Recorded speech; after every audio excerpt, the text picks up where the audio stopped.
Welcome to Business Incubator, where we discuss with some of the top experts in the world on how to have the resources and strategies that you need right now to grow your business and continue living your life to its fullest.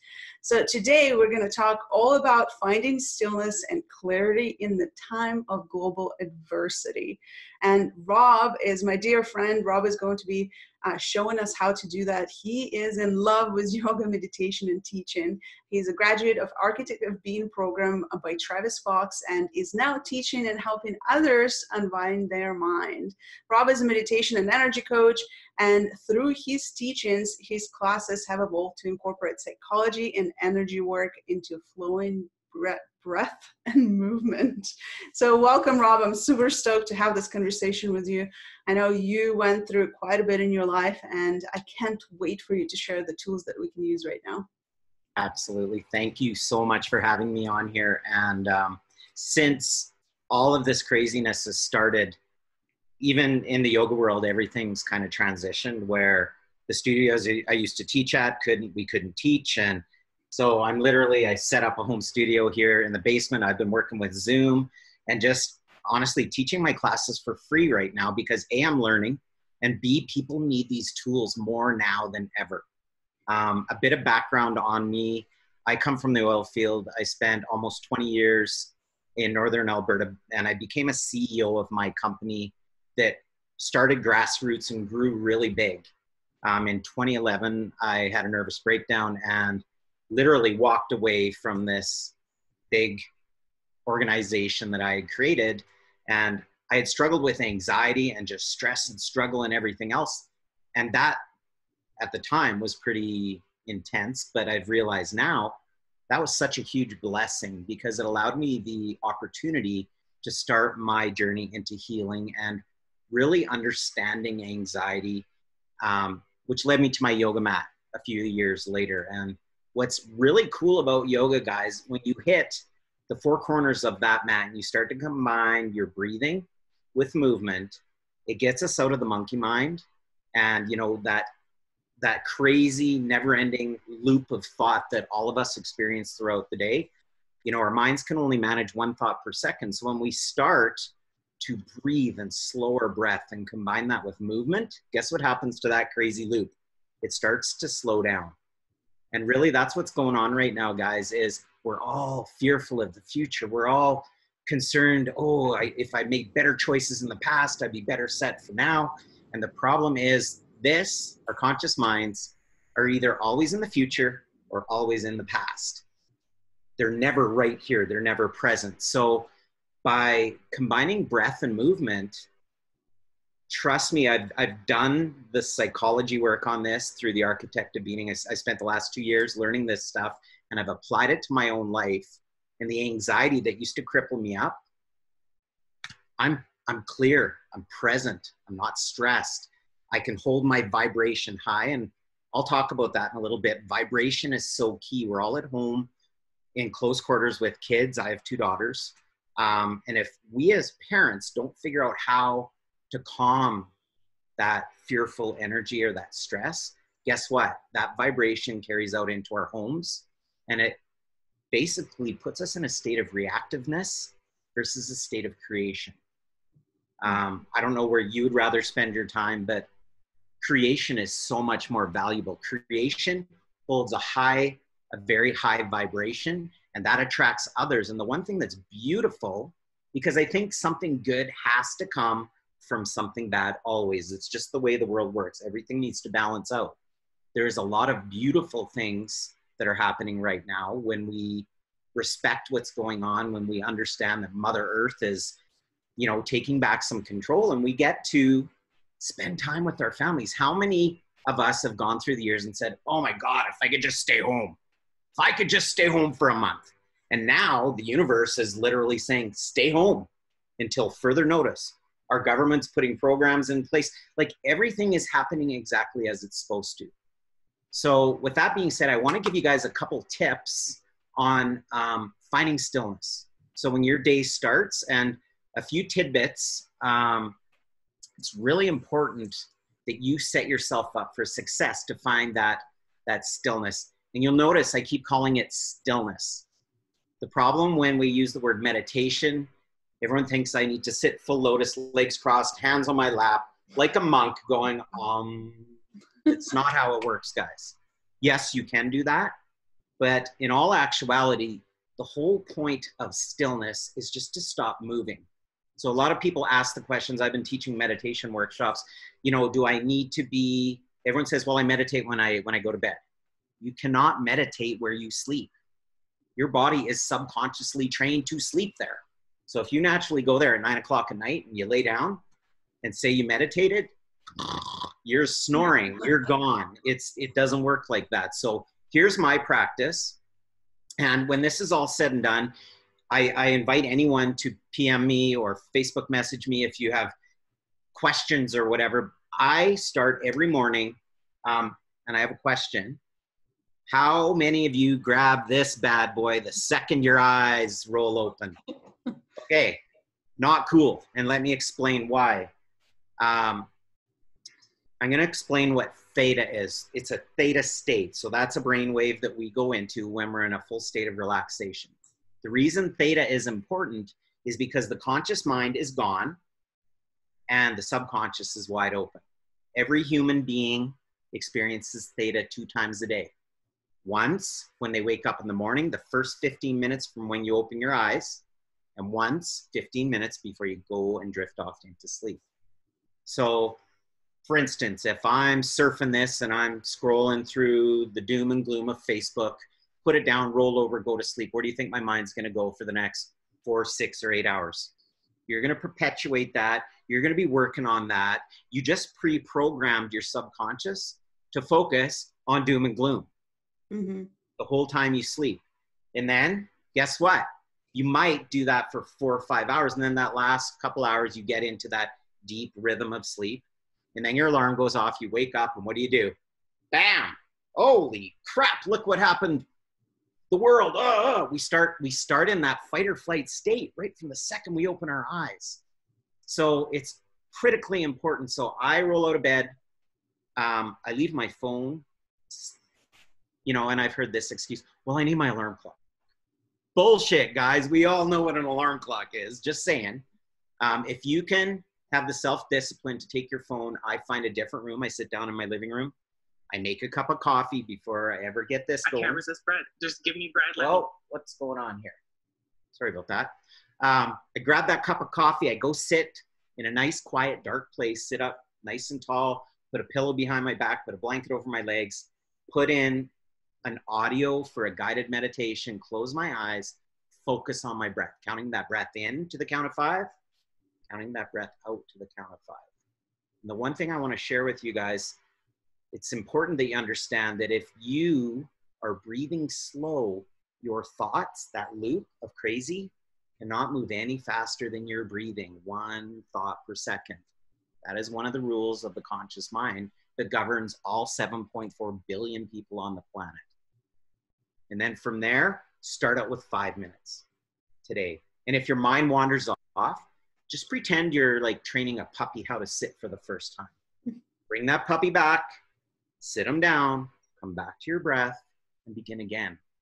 It's a meditation or stillness practice. It's not perfect. It takes time, but teaching students this for the last year or 2, if you can do this for 20, 21 days, it will change your life. Promise you that. Guaranteed 100%. The days that my students don't practice stillness, they lose control of their days. They go back into the monkey mind, and that infinite loop of thought just goes faster and faster and faster until you find yourself feeling that pressure in your chest.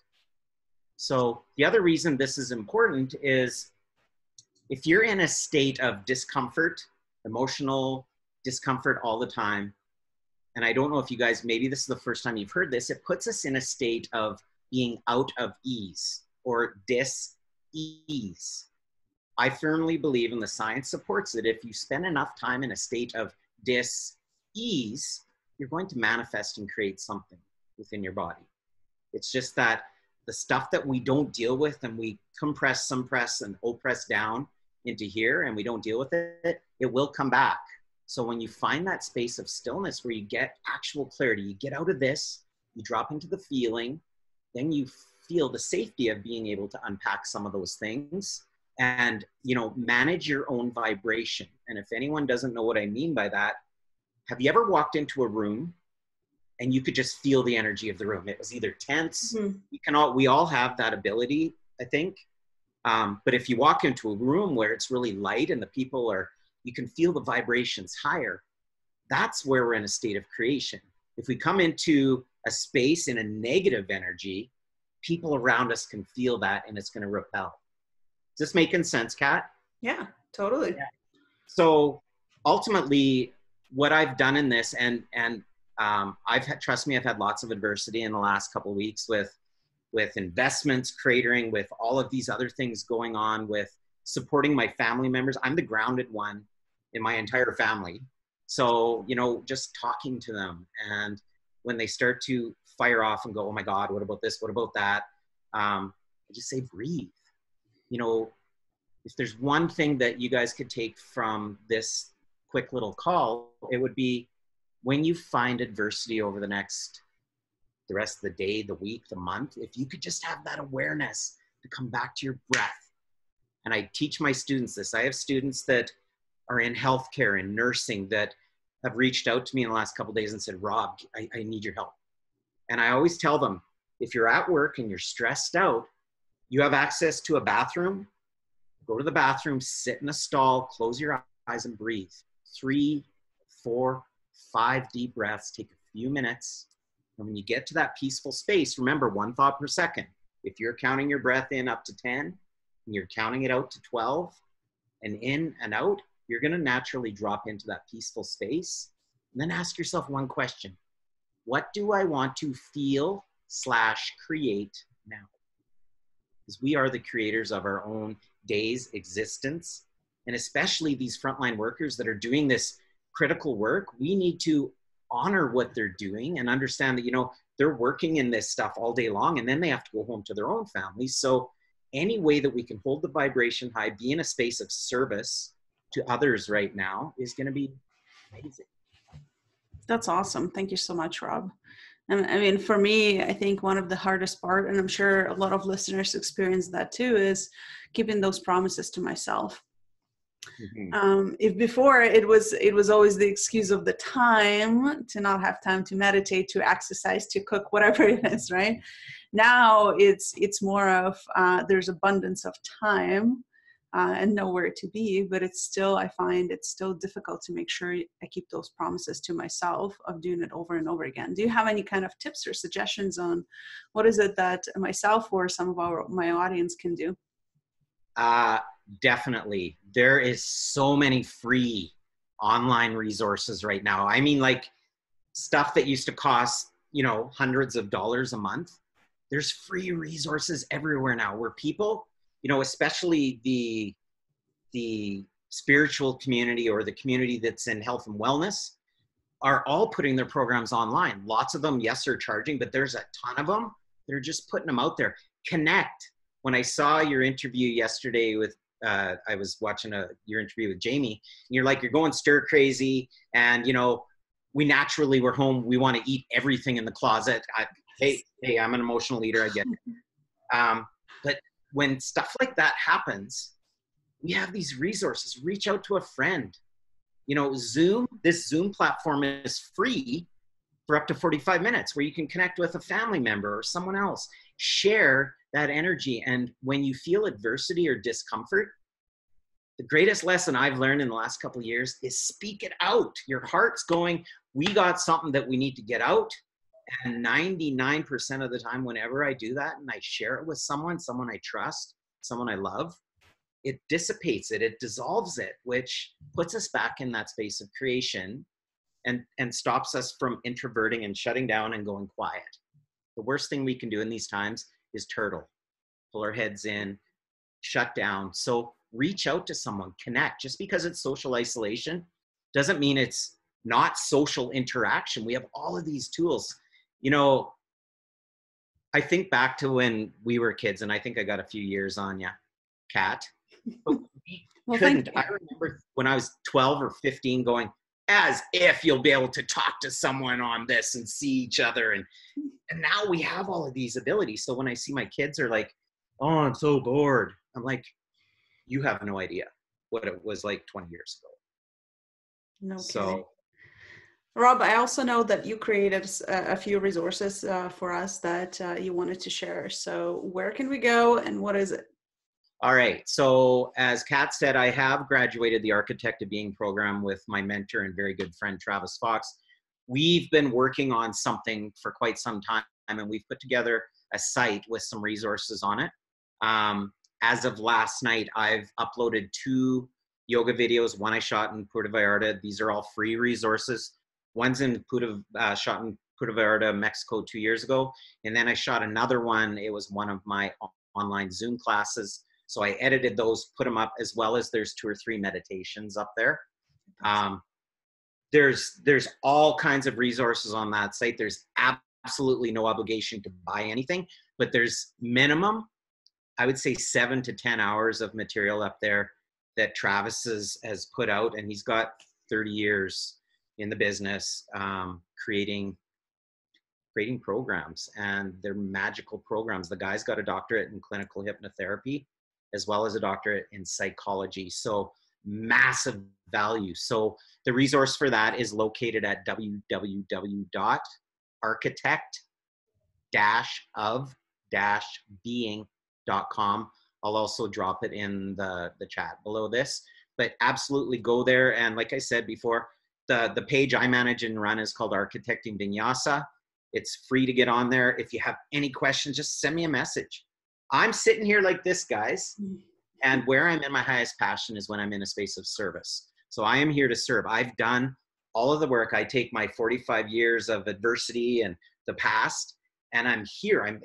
All of those things have brought me to this space to help anyone else, any other being on the planet in whatever form or way I can. So beautiful. Thank you so much, Rob. And thanks for coming on and sharing your wisdom and your stillness with us. It's always phenomenal to have deep conversations with you. I have one last thing I should say. Anyone that says they can't meditate, there is a free app online, both Android and iPhone, called Insight Timer. It's free. There's 32,000 free meditations. You can go on there and you can put in how much time you have, what you want to meditate on. If you only want music or words, go on there, guys. It's free. And that is a beautiful resource if you're wanting to start out or learn. You can meditate for as little as 2 minutes, 5 minutes, 20 minutes, an hour, but that resource is invaluable. Perfect. And again, that's called Insight Timer. Insight Timer. You got her. It's a free resource. I encourage all you guys to do it. And if you have any questions, reach out. I'm here to help. Perfect. Thank you, Rob. Thank you Stay so safe. much. All right. Thanks.